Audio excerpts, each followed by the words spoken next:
Welcome back to the Delaware Way. I'm Larry Menti. There is a moratorium right now on charter schools in Delaware. To talk more about that, Matt Albright, who is the education reporter for DelawareOnline.com and the News Journal. So what does the moratorium mean? So basically what this means is that until until June of 2018, or until the state's planning process that they've started ends and they have a plan in place, there could be no more new charter schools approved. Now, there have been some charters that have already been approved and haven't opened yet. Those schools are fine. They're still going to open as planned. What this means is that how many are we talking about that have been approved and haven't opened yet? It's not a lot. It's like 3 or 4.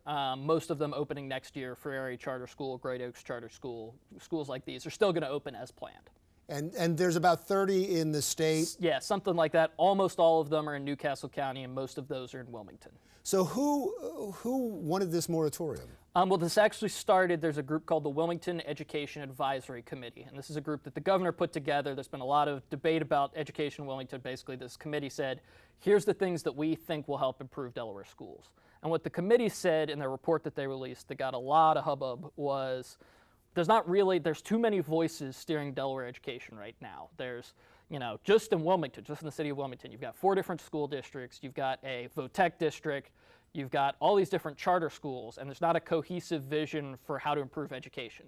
So they said, we're not against charter schools, we don't think charter schools are bad, but we need to stop and think and come up with a plan for how charter schools and every school fits into our plan for education in Wilmington. Charter schools are a controversial issue all across the country. Right. And they are in the Philadelphia area and they are in New Jersey, and there is a loud vocal group against them. There's a loud vocal group for them.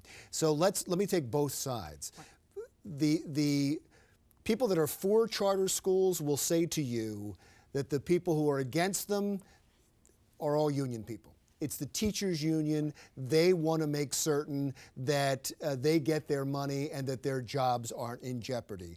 Fair? I think there are folks who would say, there are certainly folks who would say that. It's not my job as a reporter to say, oh, it's just the unions. But I think the goal of charter schools, the stated goal of charter schools is to say, let's come up with innovations. Wait, let's back up for a second. Yeah. The unions are behind a push.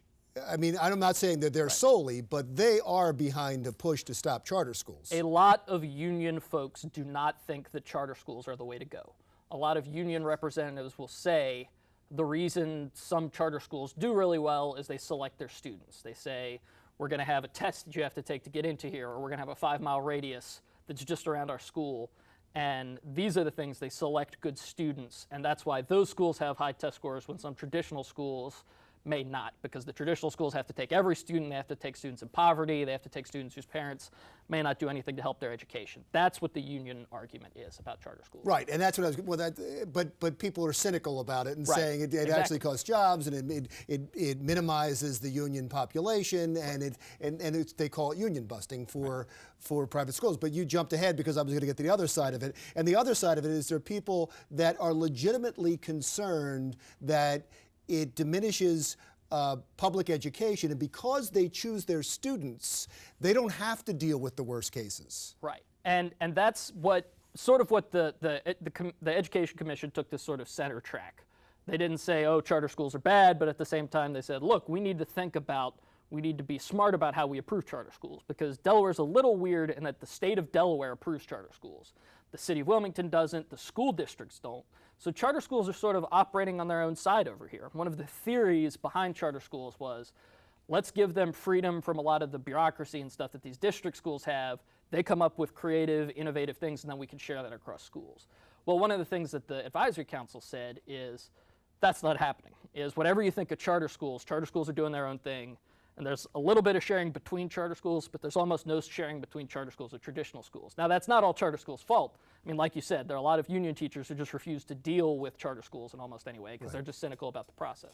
So what they're saying is, look, if we sit down and we come up with a systemic way to say this is how charter schools fit into our system, let's come up with a plan then it's not just everybody running off in their own directions, that people are sort of working together. So, because the cynics would say these are just politicians placating the unions. Right. It's not necessarily the case in your reporting. That's not the stated objective. You know, I can't speak for what the secret hidden agenda is, if there is one. I'm not which even saying I have seen no evidence for personally, but you know, Because there are what you definitely people who say that. Because what you said actually makes a little bit of sense. You know what I mean? I mean, it does make sense that the charter schools have to play in the same playground as everyone else and abide by the same rules and share information. And if that's not happening, that's a problem. And there are also bills. There's a bill in the legislature right now that would say this 5-mile radius I was talking about, where if you have too many students apply, the students who live near the school have preference. All right, Matt, thanks a lot. Thank you for coming in. Matt Albright, reporter at DelawareOnline.com and the News Journal. Coming up, you would think that everyone who is deployed and serves this country would be promised a job when they come back, at least be able to keep the job that they had before they left. As a matter of fact, that's federal law, but it's not happening. We'll explain when the Delaware Way continues.